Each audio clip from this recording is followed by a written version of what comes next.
Hello, my dear gardeners. I'm actively using these quiet days of winter when my garden is asleep to read books. And this book was given to me by Joanne, who gardens in New Jersey, and she's Master Gardener herself. Thank you so much, Joanne, for sharing this lovely book with us, because I just finished reading it. And what a lovely book about the life of oaks. It's written by Dr. Douglas Tallamy. He's a New York Times best-selling author. And this book follows the life of oaks on his property. And the book is built into chapters. It starts from October. And each chapter is dedicated to 1 month of the year in the life of oaks. So it goes through the year and it finishes with September months. And this book is one of those books where you read, very light and easy read. It's not very complicated, especially for me as a foreign reader, right? Foreign speaker of English language. And this is a book where you read the book and you realize you don't know so much about gardening, so much about nature. So let me share you several stories from this book.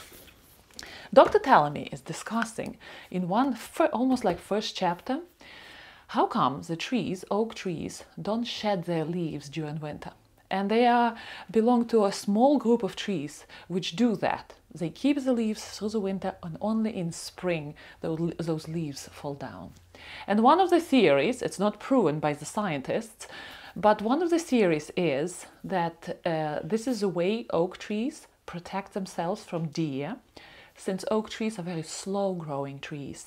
And for them to reach out, outgrow that space where deer can reach them, I don't know what the space is, maybe 6 feet, because oaks are such slow-growing trees, the chances that deer will go for the buds and destroy the tree in the middle of winter, the chances are so much higher. So when the deer sees that there are very crunchy leaves, and deer doesn't want to create any noise in the garden, those leaves are not very nutritious, and you have to eat away till you get to the bud. Very often deer wouldn't do it, pass the oak tree, small baby oak tree in the forest, and move along to something else. Fascinating stories, Another thing I really didn't know, and right now I'm looking at magnificent oak growing right in front of my window. It belongs to my neighbors and it's a beautiful one. And now every time I will be looking at it, I would know that a single oak can support so much wildlife. And another thing which I found out, which I really didn't know, about migrating birds, thanks to Dr. Tallamy. I really didn't know why would birds need to risk life, to die from exhaustion, for them to travel, to migrate and go to warm places, stay there, and then come back to our temperate zones where we have well-defined seasons, and only here to raise up their babies. And Dr. Tallamy explains it so well, that here, because we have temperate seasons, we have these times when the growth is magnificent. Spring, everything is leafing out.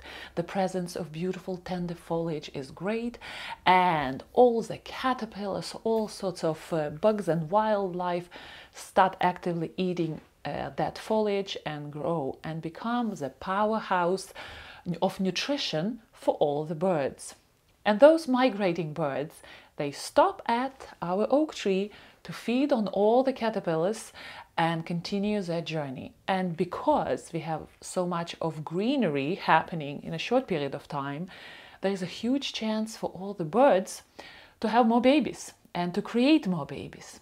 But those birds depend on the trees to be there. Interesting. And Dr. Tallamy is encouraging all the homeowners, for example me with my small yard, to grow an oak tree on the property, since there are so many varieties of oaks, and there can be small oaks. They don't have to be these huge trees which can fall on your house and destroy your life with limbs and falling trees and acorns falling down. Dr. Tallamy, at the end of his book, he's giving a very good list of all different oak trees which can be suited to your area. So that's a good resource to have. Also, Dr. Tallamy says, if you're afraid that your oak trees fall, and I didn't know that too, it's better to plant several trees in a short distance within each other, you know, whatever is good for the trees, for their canopies, because when they grow, their root system overlaps and they support each other. And if there are several trees, it's so much more difficult for the wind to destroy a tree, for the tree to fall, because the root system of 3 trees interlocked is so much better than just 1 tree. Fascinating story. Book also goes very deeply into the life of all different bugs which are growing on our oaks. And at the end, the author really encourages everyone to plant an oak or to join the revolution where we can create this life, you know, return life back to our backyards.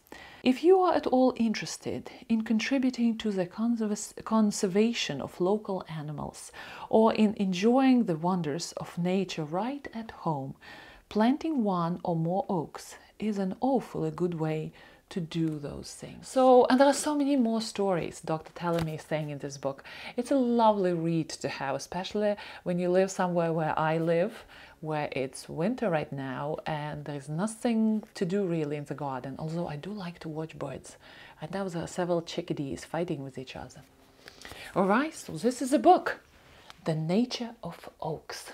Lovely read. Thank you, my dear gardeners, and thank you, Joanne, for sending this book to me. Happy gardening, and I will see you in my next video. And if I don't see you, Happy New Year to everyone!